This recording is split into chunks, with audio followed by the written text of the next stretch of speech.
Lalu lintas memiliki keberadaan yang sangat penting dan sentral dalam kehidupan masyarakat. Pada era globalisasi ini, banyak sekali kemajuan dalam bidang iptek, tidak terkecuali dengan transportasi. Tetapi, sayangnya banyak generasi Z yang tidak memanfaatkan kemajuan itu dengan dini pengetahuan akan hukum yang ada. Oleh sebab itu, masih banyak ditemukan pelanggaran lalu lintas yang dilakukan oleh remaja. Assalamualaikum warahmatullahi wabarakatuh. Perkenalkan, saya Okta Maidah Putri Rahmadani, calon legislatif Parlemen Remaja tahun 2023 dari Dapil Kalimantan Utara. Pelanggaran lalu lintas merupakan awal dari terjadinya kecelakaan lalu lintas.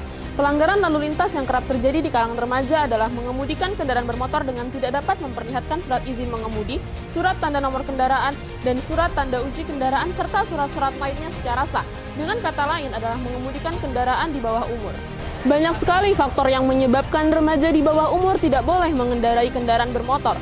Dalam pasal 81 Undang-Undang Nomor 22 Tahun 2009 tentang Lalu Lintas dan Angkutan Jalan sudah jelas diatur mengenai persyaratan memiliki surat izin mengemudi adalah orang yang sudah berusia 17 tahun. Lantas, bagaimana peran serta remaja untuk menyelesaikan permasalahan ini? Sebagai agent of change, remaja dapat memberikan peran sertanya untuk menyelesaikan permasalahan tersebut dengan sebuah program yang saya buat, yaitu Ganjaran Lantas. Ganjaran Lantas adalah generasi Z sadar aturan lalu lintas. Melalui program ini, para remaja dapat meningkatkan kesadaran teman sebayanya dalam pemahaman hukum berlalu lintas. Karena melalui teman sebaya dapat memberikan kontribusi yang signifikan dalam pemahaman seseorang. Negara Indonesia adalah negara hukum sesuai dalam pasal 1 ayat 3 Undang-Undang Dasar 1945.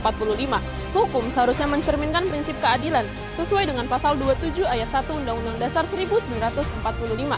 Oleh karena itu, jika saya menjadi anggota DPR RI, saya akan memaksimalkan 3 fungsi DPR untuk menegakkan keadilan hukum. Yang pertama, sebagai anggota legislatif, saya akan merevisi dan memperjelas undang-undang yang kurang relevan dengan keadaan saat ini untuk menegakkan keadilan, khususnya undang-undang dalam berlalu lintas. Lalu, untuk memaksimalkan fungsi anggaran, saya akan mengalokasikan APBN secara langsung kepada mitra kerja, dalam hal ini adalah kepolisian, untuk meminimalisir terjadi penyalahgunaan dana, dan saya akan mengajukan rancangan anggaran untuk kegiatan bersama Ganjaran Lantas agar program kerja terlaksana dengan baik. Yang terakhir, untuk memaksimalkan fungsi pengawasan, saya akan lebih memperketat pengawasan akan pelaksanaan kebijakan pemerintah dalam berlalu lintas dengan melakukan rapat dengar pendapat bersama kepolisian dan memberikan kewenangan kepada kepolisian untuk melakukan pengawasan secara langsung di lingkungan sekolah yang rentan terhadap pelanggaran berlalu lintas sebagai aksi nyata.